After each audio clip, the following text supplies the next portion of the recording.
Vous m'entendez? Bonjour. Bonjour à tous. Merci Céline pour cette transmission de parole. Donc en fait, pour le cerveau, on va juste passer sur les diapos.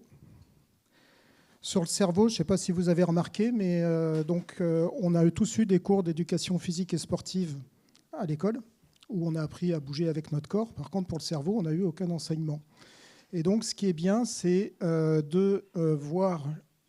Alors apparemment, le changement, il se fait là.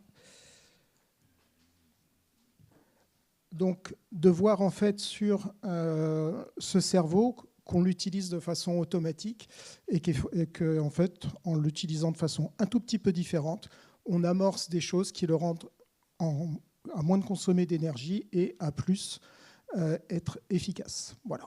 Donc, ce que je vous propose, c'est un jeu d'animation très simple pendant 10 minutes. Et la première des choses, c'est en posant, c'est de vraiment poser juste prendre 30 secondes de calme, où vous prenez juste conscience de ce qu'il y a autour, de vos voisins. Vous pouvez regarder, vous pouvez faire comme vous voulez, juste 30 secondes. Je vous laisse 30 secondes.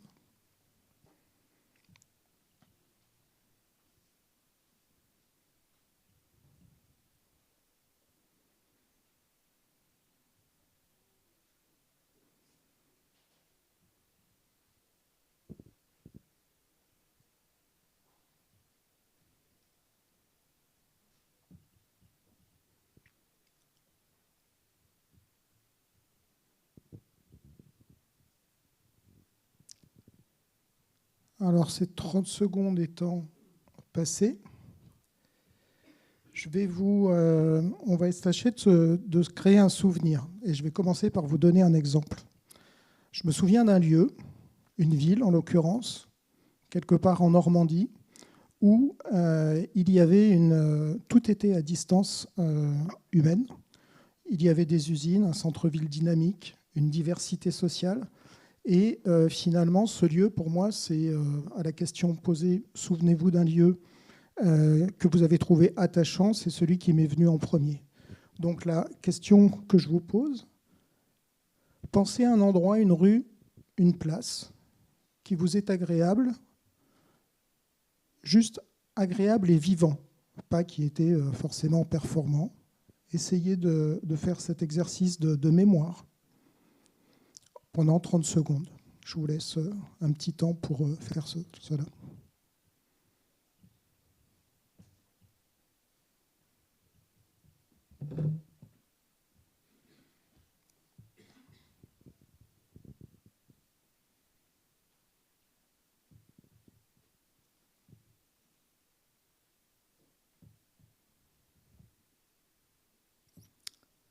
C'est bon?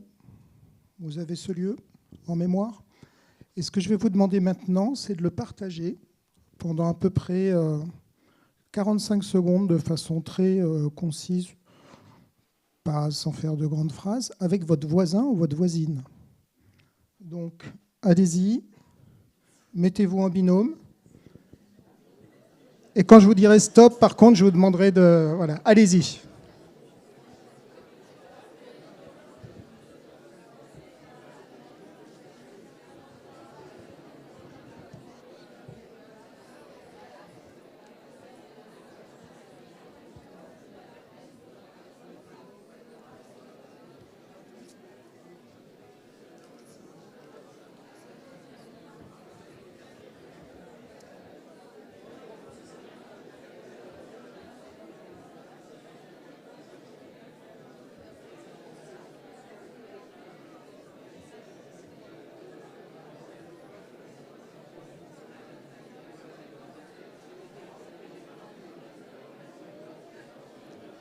Vous pouvez changer de binôme, changer d'interlocuteur.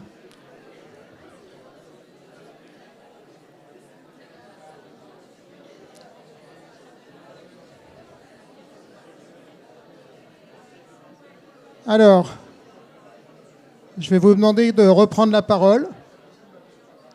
Merci. Allô, allô. Si je peux avoir votre attention, s'il vous plaît. S'il vous plaît. Alors, Ce qui vient de se passer, en fait, je vais vous l'expliquer après. Mais ce qui est intéressant, c'est qu'on a tous des choses à dire et que dans cette séquence, en fait, ce qui est bien, c'est qu'il ne faut pas rechercher la performance. En plus, il y aura les pauses. On a toujours envie de dire plus. Donc ça, c'est bien. Et peut-être ça crée un peu de frustration, mais ça fait partie du jeu. Ce qui compte, c'est que ça s'amorce et je vais vous expliquer tout ça dans 5 minutes. Donc, ce lieu, vous l'avez raconté, vous vous en êtes souvenu. Ça, c'est le premier point. Or, les lieux évoluent. Nous évoluons également dans nos perceptions. Et donc, la question, si je reprends l'exemple qui nous est posé, c'est si je reprends l'exemple de cette petite ville de Normandie qui était vraiment très équilibrée, vivante et donc bien sous tout rapport dans mon souvenir, en fait, elle a énormément évolué. Il y avait des usines, ces usines ont fermé. Alors, ce n'est pas catastrophique non plus, simplement, ça a changé.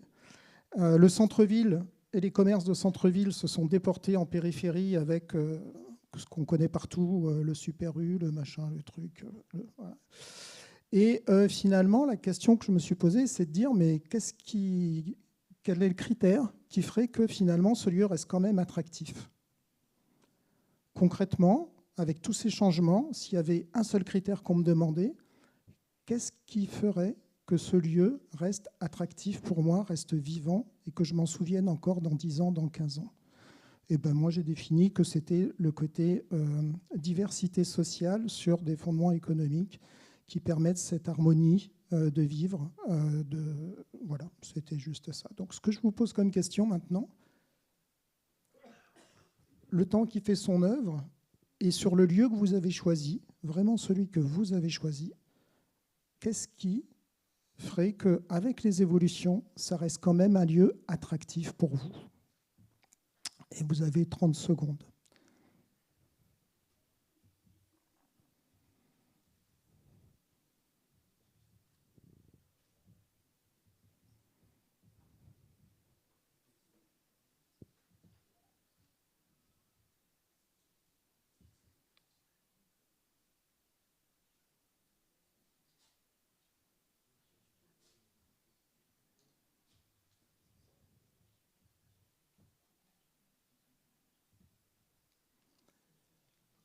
Alors, c'est un critère, hein, ce n'est pas forcément dans la performance. Vous allez voir le cerveau après, une fois qu'il est lancé, il continue.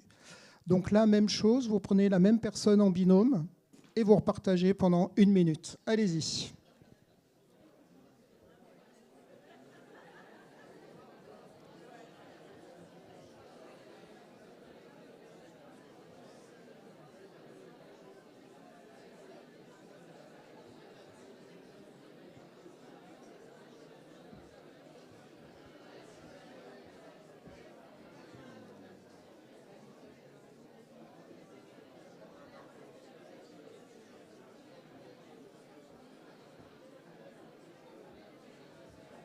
Ça va, Oscar ? Ouais, ça va et toi ? Tu cherches quelque chose ? En fait, normalement, on doit les appeler à cette fois. La zapette, je ne l'ai pas vue.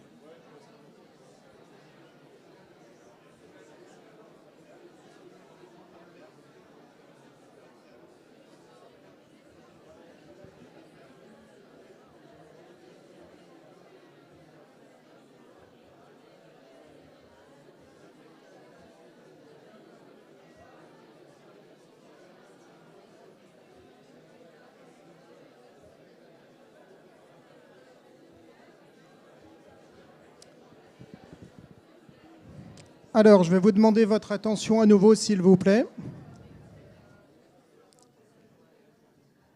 Donc, merci d'avoir joué le jeu et on voit que le silence revient très très vite. Donc, il y a un effet apprentissage qui commence à opérer. Et pour vous expliquer un petit peu ce qui se passe, c'est que notre cerveau, il fonctionne selon 2 modes. Soit un mode de performance focalisée, soit un mode qui fait appel au ressenti, à la mémoire des émotions, d'accord, ou la mémoire dite épisodique. Et donc ça, c'est ce qu'on appelle le mode par défaut.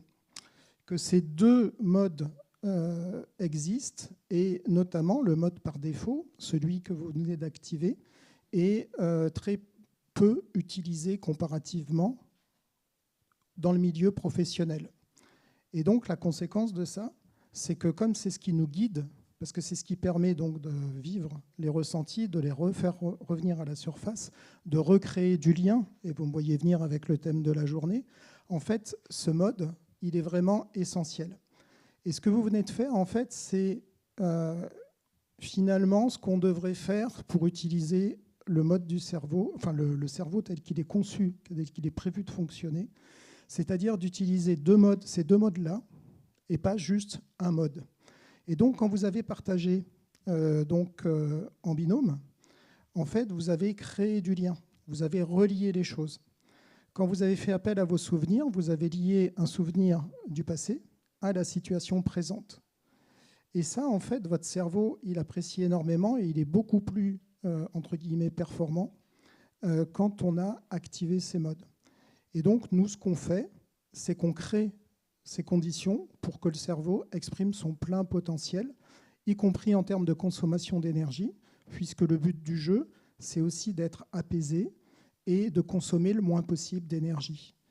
Donc ici, ce qu'on fait, c'est utile à la fois pour l'introduction, pour la suite de ce dont Olivier Amand va vous parler, et également pour la suite de la journée, si on démarre ces réunions professionnelles comme ça, avec des choses adaptées, en fait, en fonction de l'objectif des journées, des réunions, des tâches professionnelles, en fait, on consomme moins d'énergie et on arrive plus facilement à être efficace et arriver au but qu'on s'est fixé, individuellement et collectivement.